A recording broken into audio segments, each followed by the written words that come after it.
তাহলে জগতে যত জীব আছে সবাই যে কৃষ্ণের দাসত্ব স্বীকার করবে এর তো কোনো মানে নেই। তাহলে যারা কৃষ্ণের দাসত্ব স্বীকার করবে না তারা কি জগতে মানুষ বলে পরিগণিত হবে না? বলে হবে তো, হবে না বলে কে বলল? কালো কিন্তু সব জায়গায় খারাপ নয়, কালো জায়গা বিশেষে আবার ভালোও করে। পণ্ডিত অজয় চক্রবর্তীর বিখ্যাত একটা গান আছে না, অনেকে তো গুনগুন করে গেয়েও থাকে, আমার চোখের মনি কালো বলে মাকে বলি কালী। আমার চোখের মনিটা কালো তাই আমি মাকে কালো হিসাবে দেখি। যদি আমার চোখের মনিটা কালো না হয়ে অন্য কোনো রঙের হতো তাহলে আমি সেই হিসেবে মাকে দেখতাম। তাহলে আমি তাই যদি হয় কালো রূপে দিগম্বরী হৃদি পদ্ম করে মোর আলো, শ্যামা মা কি আমার কালো। কৃষ্ণ কালো, রামের গায়ের রং ফর্সা ছিল না। তাহলে কালো কেন? বলে কালো সেই আলো যে আলো দিয়ে জীবের হৃদয়ের অন্ধকার সব দূরে যায়। যদি গৌরাঙ্গ নহিত কিমানে হইতো কেমনে ধরিতাম দে। দে মানে হলো দেহ। গৌরাঙ্গ মহাপ্রভু না থাকলে কলিকালের মানুষ নিজের দেহটাই ধরে রাখতে পারতো না, অন্য কিছু অনেক দূরের কথা। বাঙালির হিয়া অমিয় মাথিয়া নিমাই ধরেছে কায়া। দাদা মনিটরটা বন্ধ করে দেন তো, শুধু আউটপুটটা চলে। মনিটরটা বন্ধ করে দেন, একদম অফ করে দেন, বন্ধ করে দেন, শুধু আউটপুটটা চলে। থাক, ছেড়ে দেন, আউটপুটটা বাড়ান, বাড়ান, ছেড়ে দেন, থাক। যদি গৌরাঙ্গ নহিত কিমানে হইতো কেমনে ধরিতাম দে। দে মানে হলো দেহ। বাঙালির হিয়া আমিও মাথিয়া নিমাই ধরেছে কায়া। শ্রী রাধার মহিমা প্রেম রসসীমা জগতে জানাতো কে। বর্তমান কলিকালের মানুষ তারা বাংলার থেকে বৃন্দাবনের মাটিতে ছুটে যাচ্ছে, ব্রজের ধুলায় ছুটে যায় রাধে দয়া করো বলে, কৃষ্ণ কৃপা করো বলে তারা ব্রজের ধুলায় গড়াগড়ি দেয়। যদি গৌরাঙ্গ মহাপ্রভু ছুটে না আসতো কলিকালের মানুষ জানতেই পারতো না বৃন্দাবন খায় না মাথায় দেয়। হ্যাঁ, দেখবেন যখন কীর্তন আসরে কীর্তনিয়া এসে পৌঁছায় তখন মানুষ তাদের সম্মুখে গিয়ে দাঁড়িয়ে বলে, দাদা যখন আপনি কীর্তনটা শুরু করবেন আপনি যাই কিছু করুন না কেন একটু তত্ত্ব কথা বলে রাখবেন যেন আমরা শ্রবণ করতে পারি। তত্ত্ব কথাটা কি? তত্ত্ব কথাটা কি? নারকলের কেন 10টা ফুটো, এইটা তত্ত্ব? রাবণের কেন 10টা মুন্ডু হলো, এইটা তত্ত্ব? এটা তত্ত্ব নয়। আমরা আমাদের জীবনধারায় নিজের জীবনকে বিপথ হতে ভক্তি পথে আনতে পারবো যেই কথা শ্রবণ করে তাকে তত্ত্ব কথা বলা হয়। আমাদের জীবনের এত সুন্দর পথ, এই পথটা এত সোজা নয়, জীবনের পথটা বড় বাঁকা। জীবনকে যদি আপনি সুন্দরভাবে উপলব্ধি করতে না পারেন জীবন আপনাকে এর থেকে ভালো কিছু উপহার দিতে পারবে না।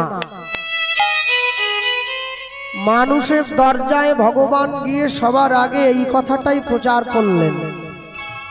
বৈষ্ণব মহাজন পদকর্তা লিখতে গিয়ে পরবর্তী পংক্তিতে লিখছেন, মধুর বৃন্দা মধুর বৃন্দা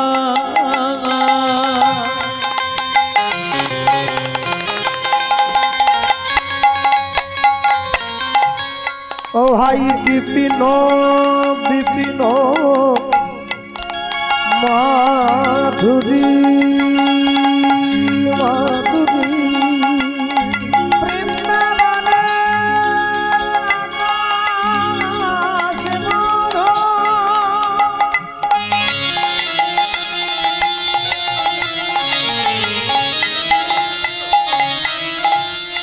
বৃন্দাবনের বাতাস মধুর,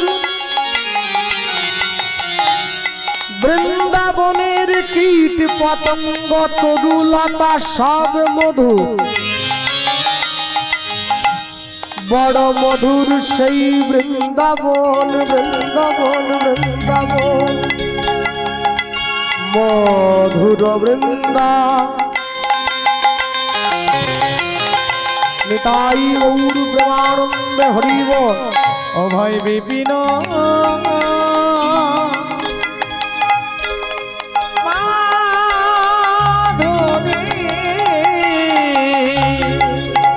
প্রবেশ চাতুরী, প্রবেশ চাতুরী, প্রবেশ চাতুরী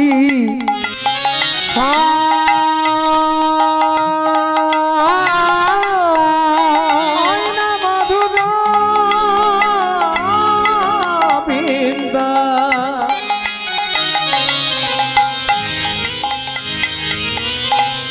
বিপিন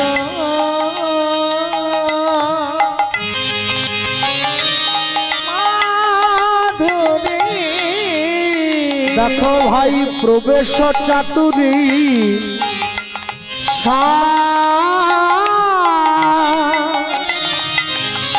দেখো বড় যুবতী ভাবের ভকতি, সকতি হইত কার। দেখো ভাই বড় যুবতী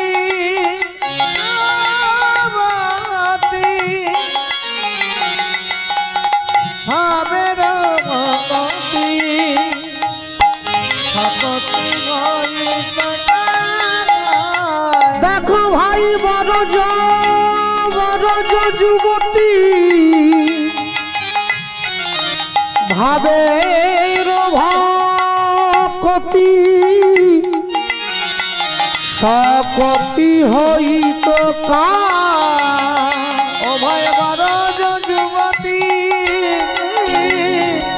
ভাবের ভকতি, সকতি হইত কার। মধুর বৃন্দা বিপিন মাধুরী প্রবেশ চাতুরী সার, বরজ যুবতী ভাবের ভকতি সকতি হইত কার। আমাদের বাংলায় যখন ভগবানকে আমরা সেবা দেই, ভগবানের ঘরে গিয়ে দুপুরবেলা হোক, রাত্রিবেলা হোক, সকালবেলা হোক, দেখবেন আমরা ভগবানকে সেবা দেওয়ার সময় ভগবানের ঘরে ঢুকে ভোগের থালাটা ভগবানের মন্দিরে ঢুকিয়ে দিয়ে দরজাটা বাড়ির বাইরে থেকে বন্ধ করে দিই, তাই? এবার বাড়ির বাইরে দরজাটা বন্ধ করে দিয়ে আমরা বাড়ির দরজার বাইরে দাঁড়িয়ে কীর্তন গাই। যার গুরু ঘরে যে নিয়ম আছে, কেউ বলে ভজ পতিত উদ্ধারণ শ্রীগৌরহরি, কেউ বলে ভজ ভকত বৎসল শ্রীগৌর। এবার দরজার বাইরে দাঁড়িয়ে কীর্তন গাইছি, এবার দরজার বাইরে দাঁড়িয়ে যখন কীর্তন গাইছি, এবার কীর্তন যখন গাইলাম, যিনি ভগবানকে ভোগ দিচ্ছিলেন উত্তরীয়র মধ্যে হাতটা ঢুকিয়ে নিয়ে আচমনটা সেরে নিলেন, তারপর তিনটে তালি দিয়ে পর্দাটা সরিয়ে দিলেন। এটাই বাংলার কথা বলছি। আমি যখন বৃন্দাবনে গেলাম, আমি ব্রজে গিয়ে দেখছি বাংলার মায়েরা ভগবানকে ভোগ দেয়, দরজাটা বাড়ির ভেতর থেকে বন্ধ করে দেয়, বাইরে থেকে টেনে দেয়। আর বৃন্দাবনের ব্রজ মায়েরা তারা ভগবানকে ভোগ দেয়, তারা দরজাটা বাড়ির বাইরে থেকে বন্ধ করে। দুপুর হয়ে গেছে তো, তাড়াহুড়ো করে এখন 64 মহন্তের সমাধি পরিক্রমা করে এসেছি।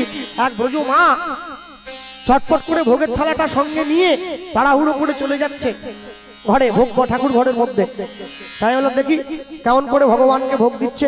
নিয়ে গিয়ে দাঁড়িয়েছে, আর নিয়ে গিয়ে ভোগের থালাটা নিয়ে ভেতর ঘরে ঢুকে গিয়ে দরজাটা বাড়ির ভেতর থেকে বন্ধ। এটা কিরম সেবা হলো? যখন আমাদের বাংলায় যখন ভগবানের সেবা হয়, আমরা যখন ভগবানকে সেবা দেই, তখন আমরা দরজাটা বাড়ির বাইরে থেকে বন্ধ করে কীর্তন গাই, আর তুমি কিনা দরজাটা বাড়ির ভেতর থেকে বন্ধ করে দিলে। তা 8 ঘন্টা পরে যখন সেই মা ভোগ দিয়ে ভগবানকে বাইরে বেরিয়ে এসেছে, দরজাটি খুলেছে, একবারে ঘেমে নিয়ে গেছে, আর দরজাটা খুলেই দেখছে একটা ছেলে দাঁড়িয়ে আছে। কি ব্যাপার?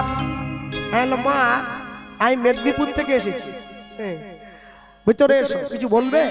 হ্যাঁ, একটা কথা বলার জন্য এলাম। ভেতরে গিয়েছি, বসতে দিয়েছে। মেদিনীপুরে কোন মেদিনীপুর, পূর্ব না পশ্চিম? পশ্চিম। আচ্ছা ঠিক আছে, বস, কি বলবে বলো। আমি বলছিলাম কি, আমরা বাংলায় যখন ভগবানকে সেবা দেই, সেবা দেওয়ার সময় দরজাটা বাড়ির ভেতর বাইরে থেকে বন্ধ করে দেয়। আপনি যখন ভগবানকে সেবা দিচ্ছিলেন, আপনি দরজাটা ভেতর থেকে বন্ধ করলেন কেন? হ্যালো, বৌডাঙ্গি গ্রাম কমিটির পরিচালনায় যে আজকে এই কীর্তনের আসর অনুষ্ঠান আয়োজন করা হয়েছে, আমরা পেয়েছি জগৎ বিখ্যাত কীর্তনিয়া মাননীয় গোপাল কৃষ্ণ পাল মহাশয় এবং ওনার মাতা চায়না পাল মহাশয়। চায়না পাল মহাশয়কে বরণ করে নিচ্ছে আমাদের এই গ্রাম কমিটির সভাপতি মাননীয় তন্ময় সামন্ত মহাশয়। মাননীয় গোপাল কৃষ্ণ পাল মহাশয়ের মাতা মাননীয় চায়না পাল মহাশয়কে বরণ করে নিলেন আমাদেরই গ্রাম কমিটির সভাপতি মাননীয় তন্ময় সামন্ত মহাশয়।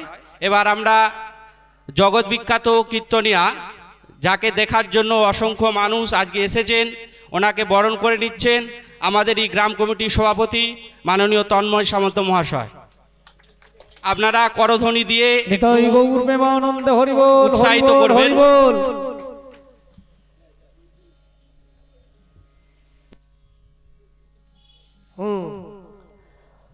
হরিনামের আসরে কাউকে পুষ্পস্তবক দিলে হাততালি নয়, হরিধ্বনি উলুধ্বনি দিতে হয়। কি অর্কেস্ট্রার নাকি?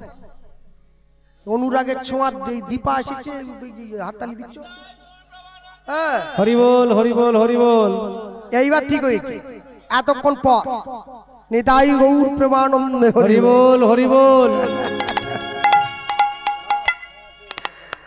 যখন দরজাটা খুলে বাইরে বেরিয়ে এসে বসতে, যেখানে ছিলাম বসতে দিয়েছে, বসার পরে আমি যখন জিজ্ঞাসা করছি, মা আমরা যখন বাংলায় ভগবানকে সেবা দেই, আমরা দরজাটা বাড়ির বাইরে থেকে বন্ধ করে দেই, কিন্তু তুমি যে ভগবানকে সেবা দিচ্ছ, তুমি দরজাটা বাড়ির ভেতর থেকে বন্ধ করলে কেন? সেই মা বলছে, দেখো এটা তোমাকে আমি বলতে পারবো না। কেন বলবেন না? না বলবো না একটা কারণে। কি কারণে বলবেন না? আপন ভজন কথা না কহিব যথা তথা। না না, কিন্তু আমার যে কেউ জানার আগ্রহ আছে তোমার প্রতি, তাই আমি ছুটে এলাম যে কি করা হয়। আল্লাহ কীর্তন গাইবার চেষ্টা করি। আচ্ছা ঠিক আছে, শোনো, আমি তোমাকে উত্তরটা দেব না, উত্তরটা তুমিই দেবে, কিন্তু আমি এমন ভাবে কথাটা সাজিয়ে দেব যে তোমার মুখ দিয়ে উত্তরটা বেরিয়ে আসবে। আল্লাহ বলো। আচ্ছা, ছোটকালে পড়াশোনা করেছো? আল্লাহ হ্যাঁ, একটু একটু করেছি। স্কুলে কখন যেতে? সকাল 10টার সময় যেতাম, তখন আসতে বিকেল 4টের সময় আসতাম। যখন বিকেলবেলা স্কুল থেকে বাড়ি ফিরে আসতে তোমার খিদে পেত না? প্রচন্ড। রাস্তার মোড় থেকে মাকে ডাকতাম, মা খিদে পেয়েছে, মা খিদে পেয়েছে। তুমি ভালো করে চিন্তা করে ভেবে বলো, তোমার মা যখন তোমার সামনে খাবারের থালাটা এনে ধরত, তোমার মা তোমার সামনে খাবারের থালাটা এনে ধরার পর তোমার সামনে খাবারের থালাটা রেখে দিয়ে তোমার মা কি তোমার কাকিমার সঙ্গে গল্প করতে চলে যেত? মানে বুঝছো না? তোমাকে খেতে দিয়ে তোমার মা কি উঠে চলে যেত অন্য জায়গায় কথা বলার জন্য? আরে না না, তা কেন যাবে? আমার কাছে বসে থাকতো। কেন থাকতো? আরে কেন থাকতো আবার কি? আমার কখন কোনটা লাগবে দিতে হবে না? ডাল চাই, এটা আলু ভাজা চাই। তাহলে উত্তর তো তুমি দিচ্ছ, আমায় জিজ্ঞাসা করছো কি জন্য? না আমি দিচ্ছি মানে? আর তুমি যে ভগবানের ঘরে ভোগের থালাটা ঢুকিয়ে দিয়ে দরজাটা বাইরে দাঁড়িয়ে বন্ধ করে দিয়ে কীর্তন গাইছ, মনে করো আমার গোবিন্দের আরেকটু ডাল চাই, কাকে বলবে? তুমি তো বাইরে। ভগবান কি দরজা খুলে বেরিয়ে আসবে? না না, তোমার ভুল হচ্ছে। আমরা বেশি করে করে দেই। এই বড় বাটির ডাল, এক থালা অন্ন, তুমি কি ভাববে একটুখানি দেই নাকি? বলে যতই তুমি বেশি করে দাও বাবা, জল তো আর এক কলসি দাওনি, ওটা এক গ্লাসই দিয়েছ। হ্যাঁ কাকও দেবো, একজনের জন্য কি আর এক কলসি লোক জল দেয়? বলে মনে করো আজকে আলু পটলটায় বড্ড বেশি ঝাল হয়েছে, গোবিন্দের আরেক গ্লাস জল চাই, কাকে বলবে? আজ থেকে প্রায় বছর 15 আগে আমি আপনাদের এই রাধা মাধব মন্দিরে কীর্তনে এসেছিলাম। সেইখানে আমাকে এক মা এসে এই প্রশ্নটা করেছিল যে বাবা, ভগবানের যদি পিপাসার জল একটু বেশি লাগে, ভগবান কাকে চাইবে? তুমি তো বাইরে। তা আমি তো উত্তর দিতে পারি নাই। সেই উত্তরটা ব্রজ মা দিচ্ছে, বলে জানো ওই জন্য তো ভগবানের কাছে বসে থাকি, রান্না করব, সেবা দেবো, মুখ ধোয়াবো, মুখ মোছাবো, তারপরে একটা লাঠি রেখেছি কাছে। ছেলেটা বড় দুষ্টু হয়েছে, প্রত্যেকদিন বেরিয়ে চলে যায়, দুপুর বেলাটায় ঘুমোয় না মোটে। ওই লাঠিটা দিয়ে ওকে ভয় দেখিয়ে ঘুম পাড়াতে হয়। কি বলছো? যার চোখ দেখলে রাবণ কুম্ভকর্ণের মতো বড় বড় বীর সব ভয়ে শান্ত হয়ে যায়, তাকে তুমি প্যাকাটি দিয়ে ভয় দেখাও? বলে ওটাই তো ভালোবাসা। তুমি ভগবানের জন্য অনেক কিছু দাও, কিন্তু হৃদয়ের ভালোবাসা দিতে পারো নাই, ওটা তোমার সংসারের জন্য রেখে দিয়েছ। আর আমি ভগবানকে কিচ্ছু দিতে পারি আর না পারি, মনের ভালোবাসা তাকে দিয়েছি, যার জন্য আমার ঘরে সে তো বাঁধা আছে যুগ থেকে যুগান্তর ধরে। বৈষ্ণব মহাজন পদকর্তা লিখতে গিয়ে কলম দিয়েছেন, তোমাকে এত কষ্ট করতে হবে না, তুমি একটু ছোট্ট কাজ করবে। কি? গাও পুন পুন শ্রী গৌরাঙ্গের গুণ উলুধ্বনি, তাই গৌর হরি বল।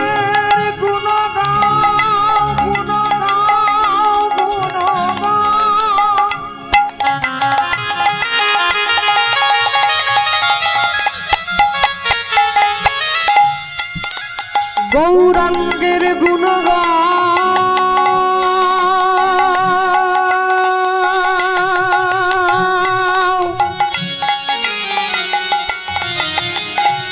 গৌরাঙ্গের গুণ গাও ভাই, গৌরাঙ্গের গুণ গাও, গাও পুন পুন পুন পুন বারবার গাও গুণ পুন গুণ গাও পুন গুণ গাও, যার নুন খেলে তার গুণ গাও, নইলে মানুষ তোমায় বেঈমান বলবে, অকৃতজ্ঞ বলবে, অমানুষ বলবে। গাও পুন পুন শ্রী গৌরাঙ্গের গুণ। আচ্ছা, আমি সকাল থেকে সন্ধ্যে পর্যন্ত 2 নম্বরই করবো, চিটিংবাজি করবো, লোক ঠকাবো, সন্ধ্যেবেলা বসে গৌরাঙ্গের নাম বলে নেবো, হবে তো? হবে না। কি করে হয়? সরল করিয়া এই মনে হিংসা নিয়ে নয়, প্যাচ নিয়ে নয়, সরল করিয়া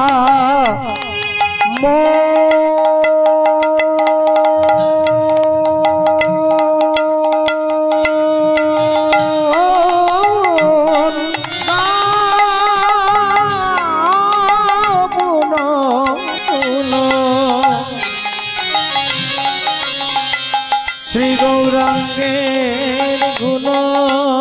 ভাই সরল করিয়া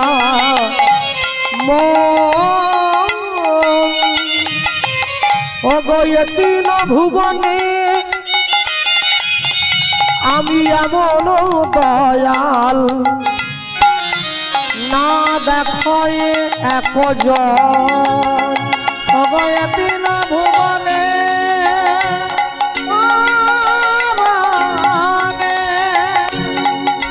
এমন দয়াল না দেখায় একজন। আমি তিন ভুবনে এমন দয়াল, এমন দয়াল না দেখো একজন। বলিয়ে তিন ভুবনে এমন দয়াল না দেখো একজন। আমি এমন দয়াল আর দেখি নাই, দয়া আর দেখি না। আমি এমন দয়াল আর দেখি না, এমন দয়া আর দেখি না। যে জন্মার খাবে পায়ে ধরে প্রেম দেবে, আমি এমন দয়াল জন মার খাবে পায়ে ধরে প্রেম দেব, যে জন জগাই মাধাইয়ের মতো মাতালকে হরি নাম দিল। আমার নাম দেখে না যে জন মলয় চাঁদ কাজীর মতো মুসলমানকে কৃষ্ণ নাম দিল। আমার নাম দেখি না যে জন জগাই বাধাইকে উদ্ধার করিল। আমার নাম দেখি না জীবের হাতে ধরিল আর পায়ে ধরিল।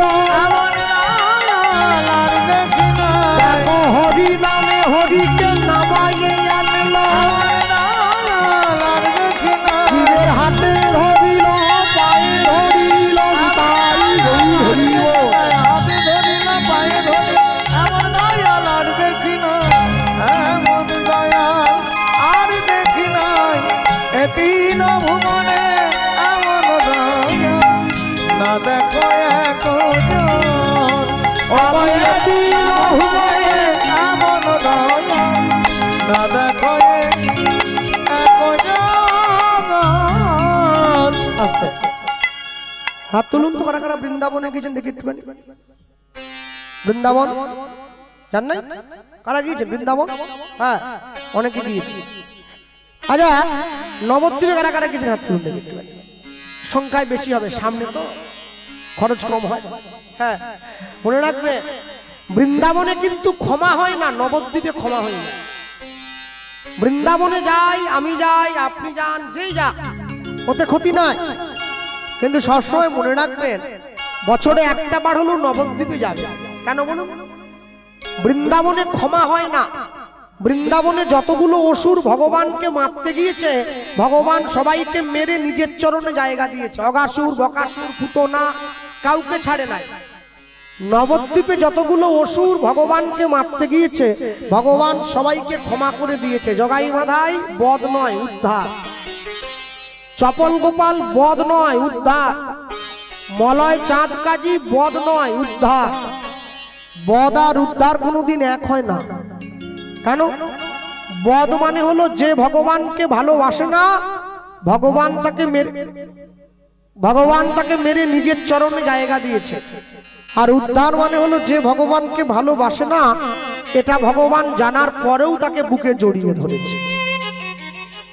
হ্যাঁ সবসময়ের জন্য মনে রাখবেন, আজকে কীর্তন শোনার শক্তি আছে, বাড়িতে গিয়ে খাওয়া দাওয়া করে শুয়ে পড়লাম, একদিনকে শুনতে চাইবো কিন্তু শোনার মতো শক্তি আমার থাকবে না। তাহলে তার জীবনের শুরু থেকে এটা কি উচিত নয়? আমি যখন জীবনে মানুষ হয়ে জন্ম নিয়েছি, মৃত্যু আমার হবেই, কেউ আমাকে আটকাতে পারবে না। মৃত্যুর কাছে সবাইকে হার স্বীকার করতে হবে। তাহলে মৃত্যুর কাছে যে হার স্বীকার করতে হবে, তাই যদি করতে হয়, তাহলে আমার উচিত নয় কি এখন থেকে ঈশ্বরের চরণটা ভজন করা? হ্যাঁ, এই যে গ্রামে এত সুন্দর মন্দিরগুলো তৈরি হয়েছে, ওইখানে রাধা গোবিন্দ জিউর মন্দির, এখানে শীতলা মায়ের মন্দির, দেবাদিদেব মহাদেবের মন্দির, এই যে সিদ্ধিদাতা গণেশের মন্দির, এত সুন্দর মন্দিরগুলো তৈরি হয়েছে। এই মন্দিরগুলো কারা বানিয়েছে? বাইরের লোক? গ্রামের লোক বানিয়েছে। সবাই মিলে ভিক্ষা দিয়ে কিছু কিছু করে, যার যেমন ক্ষমতা সে তেমন দিয়েছে। কেউ 50 টাকা দিল, কেউ 500 টাকাও দিল। আশ্চর্য কি? আশ্চর্যটা এটাই, আচ্ছা বলুন, যে মন্দির আপনারা তৈরি করলেন এত লক্ষ লক্ষ টাকা খরচ করে, সেই মন্দিরের দাম বেশি না যে মন্দির ভগবান দিয়ে পাঠালো সেই মন্দিরের দাম বেশি? কোনটা? যেটা ভগবান দিয়ে পাঠিয়েছে। কেন? যা আছে ব্রহ্মাণ্ডে তা আছে দেহভাণ্ডে। মন ছিল বলে মন্দির হয়েছে, মন যদি না থাকতো মন্দির হতো না। তাই যদি হবে তাহলে বলুন, যে মন্দির গ্রামের মানুষ তৈরি করলো, সেই মন্দিরে প্রত্যেকদিন সন্ধ্যেবেলা করে আপনারা কি জ্বালান? ধূপ, ধুনো, প্রদীপ, কর্পূর, যার যেরকম আরতি হয় সে মন্দিরে জ্বালায়। আচ্ছা বলুন, যে মন্দির আপনারা তৈরি করলেন পয়সা খরচ করে, সেই মন্দিরে ধূপ জ্বালালেন, যে মন্দির ভগবান দিয়ে পাঠালো সেই মন্দিরে কি জ্বালালেন? রঘুনাথ বিড়ি এক দু বান্ডিল নয়, বান্ডিল বান্ডিল জ্বলছে। হ্যাঁ, কারো কারো দিনে আবার 8-10 প্যাকেট করে লাগে, বলে আমার একটা দুটো হয়নি, 8 বেশি লাগে। যে মন্দির মানুষ তৈরি করলো সেই মন্দিরে ধূপ জ্বালালো, আর যে মন্দির ভগবান দিয়ে পাঠালো সেই মন্দিরে বিড়ি জ্বালাচ্ছে। ভগবান চাইলেও দেহ মন্দিরে থাকতে পারে না, জোর করে বেরিয়ে ছুটে পালিয়ে যেতে হয়। ঈশ্বরের সত্তা মানুষের অন্তর থেকে বিলুপ্ত হলে মনুষ্যত্ব পশুত্বে পরিণত হবে, মানুষ মানুষের জায়গা থেকে সরে চলে যাবে। মানুষ যদি মানুষের জায়গা থেকে সরে চলে যায়, তাহলে কোনোদিন জগতে প্রকৃত মনুষ্যত্বের সন্ধান করতে গেলে আমরা কিন্তু খুঁজে পাবো না। কেন জানেন? সবসময় মনে রাখবেন, আমার বাবা বলতেন, বলে এমন একটা দিন আসবে যেদিন আমি থাকবো না, তোমাকে সবাই চিনবে, সবাই জানবে, তুমি জগতের অনেক নাম করো, এই আশীর্বাদ করে যাই। তবে একটা জিনিস মনে রেখো বাবা, তুমি একাদশীর দিন গলায় তুলসীর মালা দিয়েছো, কপালে তিলক দিয়েছো, আর জপের মালাটা হাতে নিয়ে ভোরবেলা ঘুম থেকে উঠে বাড়ির বারান্দায় ছাদে ঘুরে নাম করছো। এমন সময় দেখছো যে গ্রামের কলে প্রচন্ড গরমে জল পড়ে না, তোমার বাড়ির কলটাতে ঝিরঝির করে জল পড়ছে, গ্রামের মায়েরা এসে তোমার বাড়ির কলে জল নিচ্ছে। তুমি কাউকে কিছু না বলে মালা তিলক করতে করতে আস্তে করে বাড়ির ছাদ থেকে নেমে গিয়ে তুমি তোমার বাড়ির কলটায় তালা দিয়ে দিলে। মনে রাখবে, তোমাকে কিন্তু শেষ জীবনে জল বিনে চলে যেতে হবে। কেন? তুমি মানুষের কাছ থেকে পিপাসার জল কেড়ে নিচ্ছ। মালা তিলক পরে করবে, আগে মনুষ্যত্ব অর্জন করে নাও। হরি বল, হরি বল। যদি মনুষ্যত্ব অর্জন করে নিতে পারো, ভাগ্য তোমার ভালো হলে হৃদয় তোমার দাসী, কর্ম তোমার সঠিক হলে ঘরেই মথুর আকাশী। তুমি চারদিক ছুটে যাও, পুরী যাও, বৃন্দাবন যাও, নবদ্বীপ যাও, তুমি কত টাকা খরচা করো। আমি অনেক অনেক জায়গায় কীর্তনে গেলে মানুষ আমার, দাদা কোনো জায়গা ঘুরতে বাকি নাই, পুরী গেলাম 50 বার।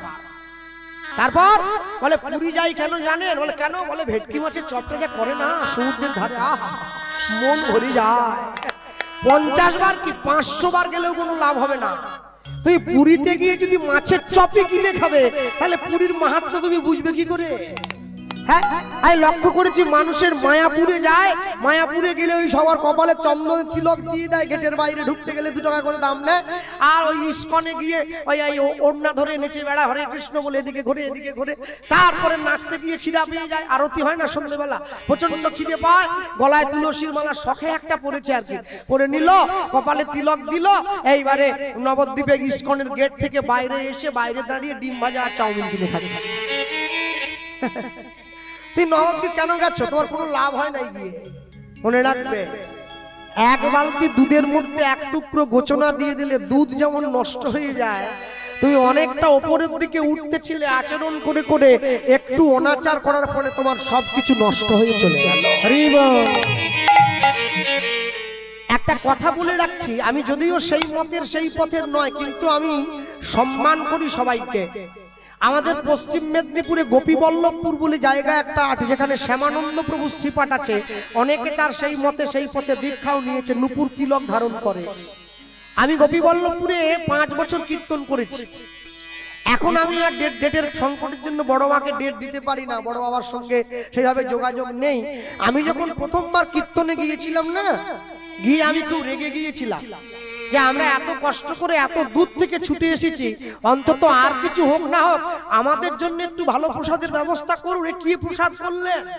হ্যাঁ, এত বর্ণগুলো অর্ধেকটা কাঁচা অর্ধেকটা ফুটে আছে, এ তো পেট খারাপ করবে খেলে। আর এই লক্ষ লোকের মধ্যে গিয়ে বসছেন, তো বড় বাবার বোন, একজন বোন, যাকে পিসিমা বলে বলি আমরা, পিসিমা বসেছিল। তো কমিটির ছেলেরা নিয়ে গিয়ে পিসিমার কাছে বলছে যে যিনি কীর্তন করবেন এই কৃষ্ণবাবু এই অন্ন খেতে চাইছে না। পিসিমা বলছে কি হয়েছে বাবা? আমি বললাম মা, এই যে অন্নের দানা, হ্যাঁ, এই এত হাজার হাজার লোকের প্রসাদ পেয়ে যাচ্ছে, আমরা 3 ঘন্টা চিৎকার করব, আর আমাদের জন্য এই ফোঁটা আতপ চালের অন্নগুলো রেখে দিয়েছেন, এই খাওয়া যায়? এ প্রসাদ কি করে নেবো? তো পিসিমা বলছে ঠিক আছে, তুমি প্রসাদটা পাও, যদি তোমার কোনো ক্ষতি হয় আমি মঠের মন্দিরে দাঁড়িয়ে আমার রাধা গোবিন্দকে সাক্ষী রেখে বললাম তোমার যা ক্ষতি হবে সেই ক্ষতিপূরণ আমি দিয়ে দেবো। এই নিয়েছি, আর তো ভয় নাই বলে দিয়েছি যখন। কেন ডাক্তার খরচা দেবে বলছে, চিন্তা পেলাম, কিছু হয় নাই, কোনো কষ্ট হয় নাই, সুন্দর পেট পূরণ হয়েছে, কীর্তনও করলাম। আর যখন পরপর 2-3 বছর গেলাম, তারপরে পিসিমার সঙ্গে ভালো একটা সখ্যত্ব করেছিল, নিজের সন্তানের মতো। গেলেই কাছে ডেকে বসিয়ে নাড়ু দিত, হ্যাঁ, চিড়ের নাড়ু তৈরি হয়, নাড়ু দিত, ঠান্ডা জল। তা আমি একবার কীর্তন করতে গিয়ে পিসিমাকে জিজ্ঞাসা করেছিলাম যে পিসিমা এত বয়স হয়ে গেল, কত বয়স হয়েছে? বলে বাবা 60 বছর হয়ে গেছে। দেখে তো বোঝা যায় না, দেখে 30-32 মনে হয়। বলছে না না, এটা কি আর দেহের বয়সের কথা বলছি? যাওয়ার দিন গুনছি, যাওয়ার দিন তো 60 হয়ে গেল, দেহের বয়স আমি বলতে পারবো না। তার কথা বলবো? বলে বলো। বলে বিয়ে করলেন না? চুপ করে গেছে, কেন প্রশ্নটা কেউ তো করেনি। আর আশেপাশে যারা ছিল তারা আমার মুখের দিকে তাকিয়ে আছে, মনে হয় ছেলেটাকে এবার ধমক দেবে, একটা না জেনে একটা বাজে কথা বলে দিয়েছে। হ্যাঁ, শ্যামানন্দ প্রভুর বংশধরকে জিজ্ঞাসা করছে বিয়ে করলেন না? পিসিমা অনেকক্ষণ ঘুম করে থাকলেন, চুপ করে থাকার পরে একটা এমন কথা বললেন যে কথাটা সারা জীবন আমার অন্তরে দাগ কেটে গেছে। হ্যাঁ, আমি আসার সময় একজন কমিটির দাদা বাবু আমাকে আমার ঘরে গিয়েছিলেন, তিনি আমাকে বলছিলেন তোমার বয়স এখনো কম, জীবনে অনেক দূর ছুটতে হবে, মনে রাখবে। কীর্তন জগতে আমি আজ নয়, অনেক দিন থেকে আছি, 20 বছর হয়ে গেছে এই জগৎ। ইউটিউব তো আজকে সকালে এসেছে। আমি বলতে কি একটা কথাই বলবো, পিসিমা আমার হাতটা ধরে বলেছিলেন তুমি কি ভেবেছ বিয়ের চেষ্টা করি নাই? করেছি, কিন্তু আশ্চর্য কি জানো গোপাল কৃষ্ণ, ভারতবর্ষে এমন একটা ছেলে পেলাম না যে ছেলেটা আমাকে স্পর্শ করার সাহসটা দেখাবে। এক কথায় চুপ করিয়ে দিয়েছে। আলাম বুঝলাম না। বলে এটা ভুলে যেও না, আমরা রসিকানন্দ প্রভুর বংশধর, আমাদেরকে স্পর্শ করতে গেলে যে আচরণটা রাখতে হবে, বর্তমান দিনের যুব সমাজের কোনো ছেলের মধ্যে সেই আচরণটা নাই বাবা, তাই জীবনটা এমনি কাটিয়ে দিয়েছি। অপরের হাতে নিজেকে তুলে দেওয়ার আগে নিজেকে চিন্তা করতে হবে আমি সেই জায়গাটায় দাঁড়াবার যোগ্য কিনা। বিশ্বকবি রবীন্দ্রনাথ ঠাকুর বলেছিলেন যাকে তুমি ভালোবাসো তাকে তুমি মুক্তি দাও, যদি সে দিন শেষে তোমার কাছে ফিরে আসে তাহলে বুঝবে সে তোমার, আর যদি সে ফিরে না আসে তাহলে বুঝে নিও সে কোনোদিনই তোমার ছিল না, শুধু অভিনয় করার জন্য তোমার সম্মুখে এসেছিল। গতকালকে একটা বিখ্যাত দিন চলে গেল, নীল ষষ্ঠী, সকলে জল দিয়েছে শিবের মাথায়। হ্যাঁ, মায়েরা সাদা সুতো পরেছে গলায়।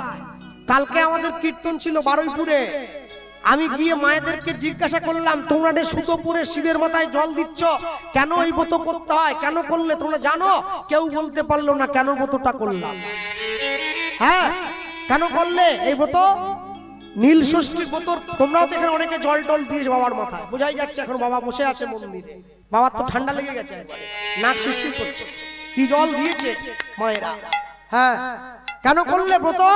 নীল ষষ্ঠীর ব্রত এই জন্য করতে হয়, সন্তানের মঙ্গল কামনায় নীল ষষ্ঠীর ব্রত করে বাবা মায়েরা।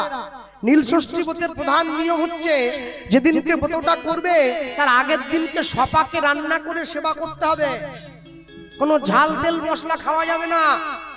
মাটির বাড়ির বারান্দায় উনুন খুলে বা ইটের টুকরো পেতে মাটির সরা দিয়ে খেজুরি ডাঁটা দিয়ে রান্না করতে হবে, যাকে হবিষান্ন বলা হয়। শুদ্ধ চিত্তে সেইটা পেতে হবে, তেল নুন ছাড়া। তারপরে জল দিতে হবে। সতীর মৃত্যুর পরে নীলধ্বজ কন্যা, নীলধ্বজ রাজার মেয়ে নীলাবতী রূপে জন্ম হয়েছিল সতী, দেবাদিদেব মহাদেবের সঙ্গে বিয়ে হয়েছিল ষষ্ঠী তিথির দিন, সেই জন্য এই দিনটাকে নীল ষষ্ঠী বলে পালন করা হয়। দেবাদিদেব মহাদেবকে ত্রিভুবনের সর্বশ্রেষ্ঠ ব্রাহ্মণ, সর্বশ্রেষ্ঠ বৈষ্ণব, যে পঞ্চবদনে হরিনাম করে।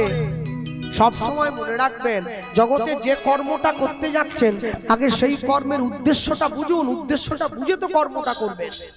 হ্যাঁ, একাদশীর দিন যদি আমাদের কীর্তন থাকে আমরা খবর দিয়ে দেই কমিটিকে, কি বলি আমরা কীর্তন করতে যাবো, আজকে একাদশী, আমাদের জন্য একটু ফলাহারের ব্যবস্থা রাখবেন, অন্ন পাবো না আজকে আমরা। হ্যাঁ, কমিটি বোঝা কি পাবেন তাহলে আমাদের বলে দেন। বলে একাদশীর দিন অন্য কিছু তো পাই না, একটু ফল টল রাখবেন, 5 কিলো শাকালু, 3 কিলো রাঙালু, 4 কিলো আপেল, 2.5 কিলো দুধ, 500 ছানা। কমিটি বলে দাদা এর থেকে ভাত খেলে ভালো হতো নাকি? একাদশী যদি করবেন 5 কিলো শাকালু কোথা রাখবেন? কি কিরকম একাদশী? এতগুলো করে খেয়ে একাদশী নাকি?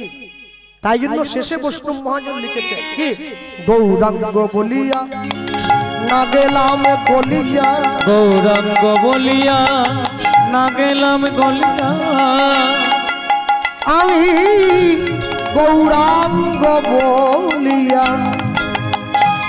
না গেলাম গলিয়া, গৌরাঙ্গ বলিয়া না গেলাম গলিয়া, কেমনে ধরিনু সে,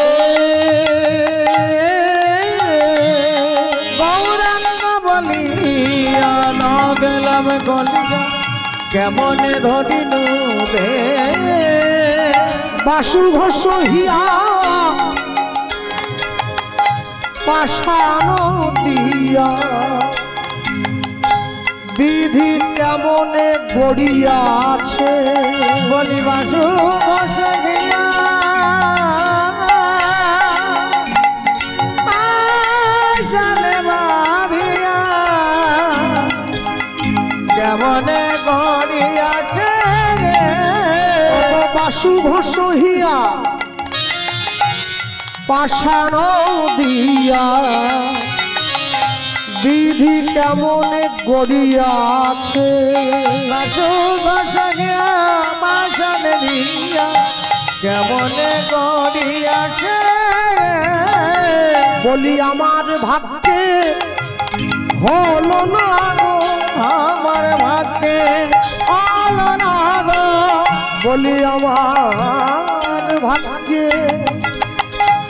হলো না গো, আমার ভাগ্যে হলো না গো, বলি সবাই তোমার নাম নিল, আমার ভাগ্যে হলো না গো, বলি সবাই তোমার নাম নিল, আমার ভাগ্যে হলো না গো, ওগো আমি পতিত রইলাম পরে, আমার ভাগ্যে হলো না গো, এমন পতিত পাবন অবতারে, আমার ভাগ্যে হলো না গো, ওগো আমি পতিত রইলাম পরে, আমার ভাগ্যে হলো না গো, বলি আমি পতিত রইলাম পরে, আমার ভাগ্যে হলো না গো, বলি ঠাই দিও আমায় চরণ তলে, আমার ভাগ্যে হলো না গো, জন্মিলায় জন্মে জন্মে, আমার ভাগ্যে হলো না গো, তোমার চরণ তলে আশ্রয় লইল, আমার ভাগ্যে হলো না গো, আমার ভাগ্যে হলো না গো, ওগো বাসু ঘষিয়া পাশানে ভিয়া, কেমনে গড়িয়াছে, ও বাসু ঘষিয়া পাশানো ভিয়া, কেমনে গড়িয়াছে, গৌরাঙ্গ বলিয়া না গেলাম গলিয়া, কেমনে ধরিনু দে, কেমনে ধরিনু রে, বাসু ঘষিয়া পাষাণ দিয়া, পাশান দিয়া, কেমনে গড়িয়াছে, ভালো বিধি কেমনে, কেমনে গড়িয়াছে, ছোট্ট করে গৌরচন্দ্রিকা শুনলাম, লীলা মাধুর্যের মধ্যে প্রবেশ করি, যা বলবো এই জায়গায় বলতে গিয়ে সবার আগে বলবো, সত্যযুগের ভগবান লক্ষ্মীনারায়ণ যুগল, ত্রেতা যুগের ভগবান রাম সীতা যুগল, দাপর যুগের ভগবান রাধা কৃষ্ণ যুগল, কলিযুগের ভগবান গৌর বিষ্ণুপ্রিয়া যুগল। কিন্তু যেহেতু বিষ্ণুপ্রিয়া দেবী প্রচার চান নাই, তাই নিতাই চাঁদকে সামনে এগিয়ে দিয়েছেন নিতাই গৌরাঙ্গ যুগল। আর আশ্চর্য কি, হরিনামের আসরে গিয়ে দাঁড়িয়ে কীর্তনের সভামঞ্চে যখন আমরা প্রকাশ করি লীলা মাধুর্য প্রকাশ করতে গিয়ে আমরা সবসময় মহাপ্রভুর কথা বলে থাকি, কিন্তু যার কথা আমরা সর্বদা এড়িয়ে চলে যাই সে অন্য কেউ নয়, সে হচ্ছে নিতাই চাঁদ। কারণ যদি নিতাই না আসিত, নিমাইকে কি চিনত লোকে? নিতাই যদি না আসতো, কেউ নিমাইকে চিনতে পারত না। নিতাই চাঁদ হচ্ছে সেই ব্যক্তি যেদিনকে মহাপ্রভুর জন্ম হয়েছে, জন্ম হওয়ার পরেই সোজা চলে গিয়েছে সন্ন্যাসী হয়ে সংসার থেকে বেরিয়ে। কবে ফিরে এলো না, যেদিনকে মহাপ্রভু সন্ন্যাসী হলো 24 বছর বয়সে হয়ে, সেদিনকে নিতাই চাঁদ সংসারে ফিরে এসেছে। এসে মহাপ্রভুর সামনে দাঁড়িয়ে জানালো কি, দক্ষিণ ভারতে গোপনে একটা সেবা হচ্ছে, যেই সেবাটা রাধাকৃষ্ণের যুগল সেবা, তুই চলে যা। কোথায় যাব? বৃন্দাবনে যাবি, সেইখান থেকে সেবাটা এনে মানুষের দরজায় প্রচার করব। তবে কলিকালের জীব রাধাকৃষ্ণকে পেয়েছে, তবে বৃন্দাবন পেয়েছে, তবে মহাপ্রভু রূপ সনাতনকে পাঠিয়ে বৃন্দাবন উদ্ধার করল। আশ্চর্য কি, মনে রাখবে, সব থেকে বড় আশ্চর্য হলো মহাপ্রভু যখন সন্ন্যাস হয়ে চলে গিয়েছিল সঙ্গে সচী মায়ের আদেশে, আর কিন্তু বৃন্দাবনে যাওয়া হয়নি, পুরী ধামে বাকি জীবনটা কাটিয়েছে। কেন? মা বলে দিয়েছিল যদি বৃন্দাবনে চলে যাও আমি তোমার খবরটা পাবো না, তুমি পুরী ধামে যাও আমি তোমার খবরটা পাবো। খবরটা কে দিত? জগদানন্দ পণ্ডিত প্রতি বছর এসে খবরটা দিয়ে যেত, তোমার নিমাই ভালো আছে। এই যে মহাপ্রভু চলে গেল, মহাপ্রভু কিন্তু একা যায়নি, মহাপ্রভুর সঙ্গে আরেকজন গিয়েছে। সে কে? সে হচ্ছে নিতাই চাঁদ। দুই ভাই সন্ন্যাসী হয়েছে। দুই ভাই যখন সন্ন্যাসী হয়ে বেরিয়ে চলে গেল, পুরী ধামে গিয়ে মহাপ্রভু নিতাই চাঁদের হাতটা ধরে প্রশ্ন করছে, ভাই কি কিছু বলবি? না, অন্য কিছু না। নিতাই চাঁদ ছুটে গিয়ে মহাপ্রভুর হাতটা ধরে নিয়েছে, তুইও সন্ন্যাসী হয়েছিস, আমিও সন্ন্যাসী হয়েছি, চল দুই ভাই হরিনাম করে জীবনটা কাটিয়ে দেই। মহাপ্রভু বলে উঠছে, দাদা সেটা হবে না। কেন হবে না? আমরা দুই ভাই যদি সন্ন্যাসী হয়ে যাই, তাহলে কলিযুগের জীবকে নাম দেবে কে? আর যেই বলেছে কলিযুগের জীবকে নাম দেবে কে, এইটা বলা মাত্র সঙ্গে সঙ্গে মহাপ্রভু নিতাই চাঁদের হাতটা ধরে বলে উঠছে, দাদা তুমি আরেকবার বাংলায় ফিরে যাও। শোনো, শুধু বাংলায় ফিরে গেলে হবে না, বাংলার মানুষকে হরিনাম দেবে। যেই বলেছে নিতাই চাঁদ সঙ্গে সঙ্গে ঘুরে চলে যাচ্ছে, তাহলে আমি যাই। আর যখনই ঘুরে চলে যেতে গেল, এই যাওয়ার সঙ্গে সঙ্গে মহাপ্রভু নিতাই চাঁদকে পিছন থেকে ডাক দিয়ে বলে উঠলো, দাদা শুধু চলে গেলে হবে না, আমার কথা এখনো শেষ হয়। কি আর কি? এদিকে শোনো, আমার কাছে এসে। ছুটে গিয়ে কাছে এসেছে। বাংলায় ফিরে গেলে হবে না, একটা বিয়ে করবে। হ্যাঁ, কি বলছিস? হ্যাঁ, তুই কি ভাবলে বিয়ে করে চুপ করে যাবে? শুধু বিয়ে করলে হবে না, ছেলে মেয়ের জন্ম দিতে হবে, সন্তান জন্ম দিতে হবে। ছেলে মেয়ের জন্ম দিয়ে সংসারে থেকে নিজের স্ত্রীকে নিয়ে হরিনাম প্রচার করবে, তবে তো বাংলার মানুষ বুঝবে সংসারে থেকেও হরিনাম করা যায়। তা যদি না হয়, এমনিতেই মানুষে হরিনাম নিতে চায় না। আবার যদি সাধু হয়ে হরিনাম নিতে, লোক তো এমনিই নেবে না, এমনিতেই করবে না। মনে রাখবে, মানুষ যখন আন কথা বলতে বসে তখন ঘন্টার পর ঘন্টা সময় কাটিয়ে দেয়, কিন্তু মানুষ যখন হরি কথা শুনতে বসে 3 ঘন্টা হরিনামের আসরে বসতে গিয়ে মানুষের খুব কষ্ট হয়। কেন বলুন তো? ঈশ্বরের সঙ্গে আমাদের মনের একাত্মতা বোধ না জানলে ঈশ্বরের সম্পর্কে ভালোবাসা কোনোদিন তৈরি হয় না। দাঁড়িয়েছে, হাতটা ধরেছে, মহাপ্রভুর নির্দেশ মতো নিতাই চাঁদ পুনরায় বাংলায় ফিরে এসেছে।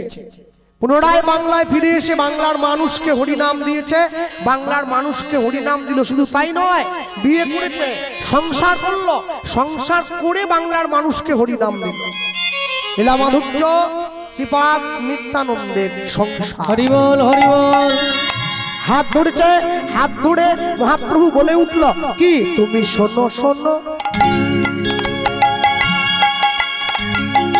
নিত্যানন্দ নিত্যানন্দ তাই গৌরানন্দ হরি বল। এই কলির জীব এই কলির জীব সব জন্ম অন্ধ। ওগো শোনো শোনো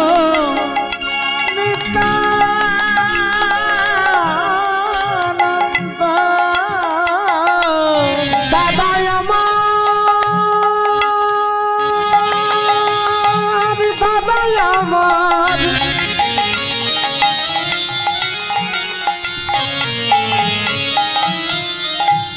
দাদা আমার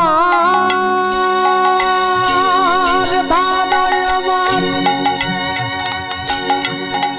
তুমি শোনো শোনো আমার কথা, এ যে কথা নয় মোর মনের ব্যথা। শোনো শোনো শোনো শোনো শোনো শোনো নিত্যানন্দ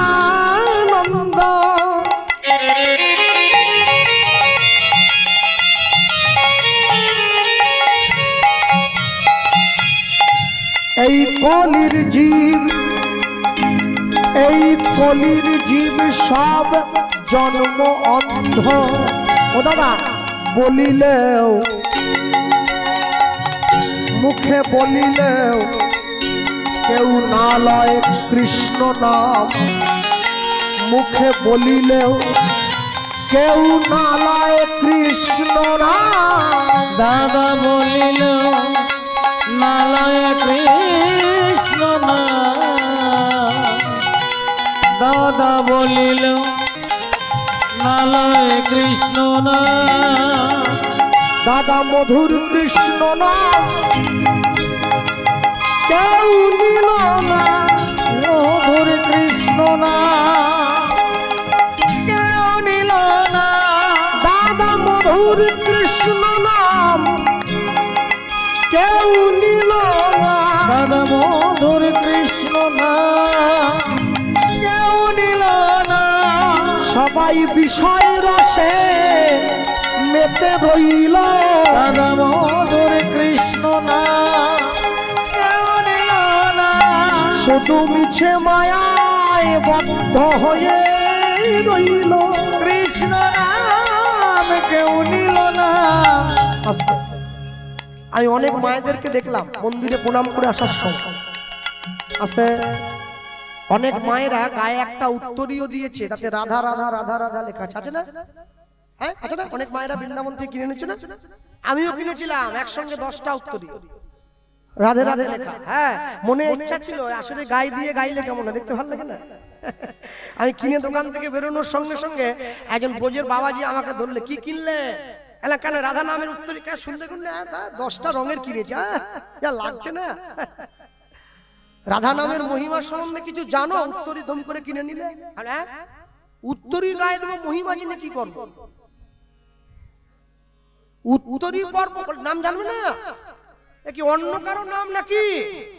কি শ্যামল বাবার নাম লেখা আছে, রাধা নাম লেখা আছে, উত্তরী গায়ে। তুমি যখন উত্তরীটা গায়ে দেবে তোমার পায়ে লাগবে না? লেগে যেতেও পারে। অপরাধ কোথায় রাখবে, ব্যাগে না বস্তায়? যদি পায়ে না লাগাই, বাঙালি তো কাটান দিয়ে দিবে ঠিক মোটামুটি একটা। যদি পায়ে না লাগাই তাহলে ক্ষতি কথা, বলে ময়লা হয়ে গেলে কাচবে না। হ্যাঁ সার্ফের জল দিয়ে বালতিতে ডোবাবে তো নিশ্চয়ই, তাহলে ছাড়ে নাকি? ডোবানোর পর যখন তুলে থোপটা দেবে, রাধা নাম লেখা উত্তরীর জল কোথায় পড়বে? পায়ে পড়বে। যখন বালতির জলটা খালি করবে, জলটা কোথায় পড়বে? বললাম পায়ে পড়বে। বলে আগে দোকানে ফেরত দিয়ে দাও যদি বাঁচতে চাও। মায়েরা দেখি কত অবলীলায় গায়ে দিয়ে, আর দেখেই ভয় লেগে গেছে। ওরে বাবা, আগুন নিয়ে খেলা করছো, একটু বেখেয়াল হলে আগুন তোমায় পুড়িয়ে দেবে কিন্তু, সাবধান, খুব সাবধান। এবার দোকানদারের কাছে যখন ফেরত দিতে গেছি, সে দেখছে 10টা উত্তরই বিক্রি হয়ে গেছে, ও বেটা ফেরত দিতে এসছে। সে আমাকে বলছে আমি তো নিবনি। মানে আপনি যদি পয়সা নাও ফেরত দেন তবু জিনিসটা নিয়ে নেন, টাকা আমার দরকার। বলে কেন? আমি সাধু না বলে দিয়েছি, আর কোনো কথা নাই। বলে হাফ পয়সা দেবো, হবে? তাই দেন, তাই দেন, 100 টাকা দিতেন 50 টাকা, তাই দেন, ফেরত দিয়ে দিয়েছি। আর কোনোদিন কিনবো নি বাবা। হ্যাঁ, আর বাড়িতে যে কটা আছে আলমারিতে তুলে রেখে দিয়েছি, জীবনে গায়ে দেবো না। হ্যাঁ, কেন? আমার মরার ভয়ের থেকে পাপের ভয় বেশি আছে। না, মরে গেলে ঝামেলা শেষ, কিন্তু যদি ঘুষটাই তাহলে ঝামেলা বেশি। সবার কাছে বোঝা হয়ে যাবে যখন আপনি ঘুষটাবেন। বিছানায় পড়ে থাকবেন, এ একবার লেথায় লাথি মারবে, সে একবার ঝেঁটা দেবে। আর পড়ার সঙ্গে সঙ্গে ঝপ করে মরে গেলে বলে যার আপদ বিদায় হয়েছে, ভালো হয়েছে, পাড়ার লোককে ডেকে খাওয়াও, ভেটকি মাছ করে খাওয়াও, সব মিটে যা। কিন্তু ঘুষটালে মুশকিল না, পড়ে গেছে 10 বছর, খুব যন্ত্রণা। ওর থেকে বড় যন্ত্রণা জগতে কিছু নাই। দাদা মধুর কৃষ্ণ নাম কেউ নিল না, কৃষ্ণ হরি বল কেউ নিল না, সবাই বিষয় রসে মেতে রইল। মধুর কৃষ্ণ না কেউ নিল না, শুধু মিছে মায়ায় বদ্ধ হয়ে রইল। কৃষ্ণ নাম কেউ নিল না। বলি দাদা শোনো শোনো আমার কথা, কৃষ্ণ নাম কেউ নিল না। ও যে কথা নয় আমার মনের ব্যথা, কৃষ্ণ নাম কেউ নিল না। দাদা প্রতি ঘরে ভজে যাবে, কৃষ্ণ নাম কেউ নিল না। জীবের হাতে ধরে নাম বিলাইবে, হাতে ধরে নাম বিলাই। কৃষ্ণ নাম কেউ নিল না, কৃষ্ণ নাম কেউ নিল না। দাদা বলিল নালয় কৃষ্ণ না, দাদা বলিল নালয় কৃষ্ণ না। প্রতি ঘরে ঘরে গিয়া করো এই ভিক্ষা, করো এই ভিক্ষা। বলো কৃষ্ণ গাও কৃষ্ণ, করো কৃষ্ণ শিক্ষা। আগ করো করো কৃষ্ণ শিক্ষা। নিতাই চাঁদ চলে এসছে মহাপ্রভুর কাছে প্রণামকে নিয়ে। ভাই তাহলে আমি আসি, তোর সঙ্গে ফিরে এসে দেখা হবে। কিন্তু বাংলার মানুষকে হরিনাম দিতে বললি, নাম আমি দেবো, কিন্তু ভাই আরেকটা গ্যারান্টি দিতে পারছি না, বিয়ে আমার হবে কিনা। কি বলছো? হ্যাঁ, যারা 1 লাখ টাকা নিয়ে হরিনাম গায় তারা মেয়ে পায়নি, আমি বিনা পয়সা হরিনাম দিই, আমি কি মেয়ে পাবো? ভাবছো বসে চলবে কিসে, তুমি ভাববার কে? তোমার ভাবনা যিনি ভাবছেন তুমি ভাবো তাকে। আসবে আজকে মন্দির কমিটির সভাপতির পদে যদি আমাকে বসিয়ে দেন, গ্রাম থেকে সারা বছর মন্দিরের জন্য যা আদায় হবে, দেখা গেল যদি 10,000 টাকা আদায় হয়, আমি 3,000 নিজের বাঁ দিকে ঢুকে নিলাম। কাকে ফাঁকি দিচ্ছি? গ্রামের লোককে। আরে গ্রামের লোকের তো 2টো চোখ, মন্দিরে যে বসে আছে তার তো 1000টা চোখ। ভগবানের জন্য সেবার অর্থ নিজের পকেটে ঢুকালে আমার থেকে বড় অপরাধী জগতে আর কেউ নাই। এর শাস্তি আমাকে নিয়ে যেতেই হবে। পাপ করলে রাশি রাশি ভোগ করে কি মাসি পিসি? বাড়িতে আম গাছ লাগালে আম হলে পাড়ার লোক খেতে আসবে। জীবনে পাপ করলে পাপের গাছে ফল হলে সেই ফল তোমাকে নিজেকে খেতে হবে। কেন? যেদিনকে হরিনাম হবে, যেদিনকে হরি কথা হবে, সেই দিনকে বাড়িতে নিরামিষ সেবা করে তারপরে কীর্তন শুনতে আসতে হবে, তবে হরিনামের ফল পাওয়া যাবে। না হলে কি করে পাবে? তাহলে আমাকে যদি ভগবানের সেবার দায়িত্ব দেওয়া হয়, আমাকে অনেকে বলেছে কৃষ্ণবাবু ভগবান যদি সবার মালিক হবে, সে নিজে নিয়ে খেতে পারেনি, আমাদের উপরে পড়ে আছে কি জন্য? তার তো সব আছো অনল অনিলে চির নবনীলে ভূদর সলিল গহনে, আছো বিটপি লটায় জলদের গায়ে শশী তারকায় তপনে। তুমি যদি সব জায়গায় আছো, নিজে নিয়ে খাও না, আমাদের জন্য পড়ে আছে না। আমরা কখন ডাল দেবো, কখন ব্যঞ্জন দেবো, তুমি আমাদের উপরে। ওরে পাগল কোথাকারে! বাবা যদি সব সম্পত্তি ছেলের নামে লিখিয়ে দেয়, তাহলে ছেলের উচিত কি বাপের সামনে থেকে ভাতের থালা কেড়ে নেওয়া নাকি? বাবা সব সম্পত্তি আমাদের দিয়েছে, নিশ্চিন্তায় বসে আছে, ছেলে আমাকে দুবেলা দুমুঠো দেবে। ছেলে যে নকুল দানা আর একটা এইটুকু ট্যাপ ট্যাপে গ্লাসে জল দিয়ে বাপকে শান্ত করে দেবে, বাপ কি জানতো না? জগতের কর্তা জেনা ভজে বাপ, জন্মে জন্মে পিতৃদ্রোহী তার, জন্মে জন্মে তাপ। হ্যাঁ, সকালবেলায় বাবা যখন দোকানে যাচ্ছে, মেয়ে হাত ধরে বলছে আমি কলেজে যাব, একটা 2000 টাকার বডি স্প্রে আনবে, বলে নিয়ে আসবো। বাড়ির গিন্নি পিছন থেকে ডাক দিয়ে বলছে ঠাকুরের ধূপ শেষ হয়ে গেছে, ধূপ এক প্যাকেট নিয়ে আসবে।